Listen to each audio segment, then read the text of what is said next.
Hi guys! Today we are going to cook stir-fry green beans with garlic. A lot of garlic. It's quick and easy, but if you don't know a little trick, it will not be the best one. So stay with me until the end to cook the best easy stir-fry green bean together.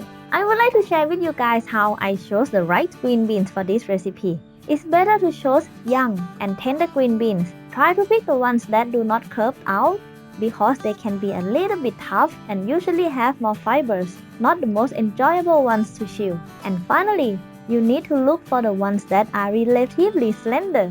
I already washed and rinsed the green beans, and I'm pretty sure that my green beans are dried roughly. Make sure yours are too, because if they aren't, it's not going to be fun to cook. If the beans still have water droplets when you will fry them in hot oil, the hot oil will splash all over. Alright, no more chit chat.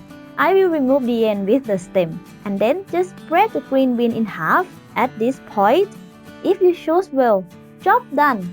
In today's recipe, the garlic will be finely chopped later on, so we can smash it with a pestle to remove its skin. If you think I didn't use enough garlic, go ahead and add more. Be generous with the garlic. Everybody loves garlic, right? For my taste, having little pieces of garlic like this in stir-fry dishes will give a lot of flavor, aroma, and fragrance. It's also possible to pound it or even put it whole if you like it. Now, the chopped garlic and the green beans are ready. Let's make the sauce. I will add 2 tablespoons of oyster sauce, 1 tablespoon of soybean sauce, and half tablespoon of sesame oil. Then mix it well. Sesame oil is the key ingredient of this recipe. It brings a truly incredible smell. To start frying the green beans, add cooking oil for about 1 cup into a pan with medium heat. The oil quantity depends on the size of your pan. You should add enough to cover the beans, but not more. I recommend you to use a natural flavored one, like vegetable or sunflower oil. To know if the oil is hot enough, Asian people like to use a wooden or bamboo spatula or even chopsticks in their pan. If the oil starts to have little bubbles around the wood, that means the oil is ready. But you have to make sure it's touching the bottom of the pan when trying this method. Time to add the green beans into the hot oil. I will let them fry for about 3 to 5 minutes. This process will give the green beans an extra crunchy texture. After it looks crunchy enough, bring them straight out to a strainer and leave it there to remove the unnecessary oil. During that time, I will go for the next step. In a new pan, I add some oil from the previous one. For this step, I will use gas over high heat. Actually, I should even use a wok for this kind of recipe. A wok like the one I'm using in my udon noodles recipe.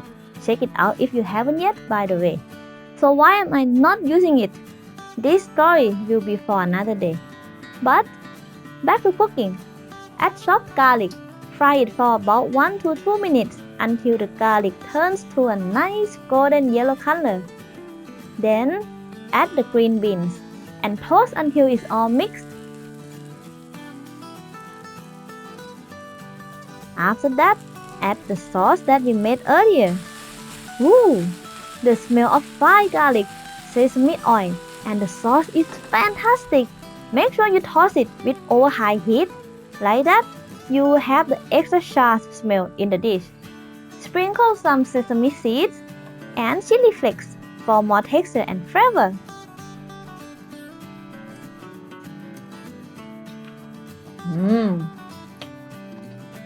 Good. If you like stir-fry dishes, go check this playlist. There are many different recipes waiting for you. Alright, as always, don't forget to subscribe and shop that like button. Thank you for watching. See you next time. ขอบคุณค่ะ บ๊ายบาย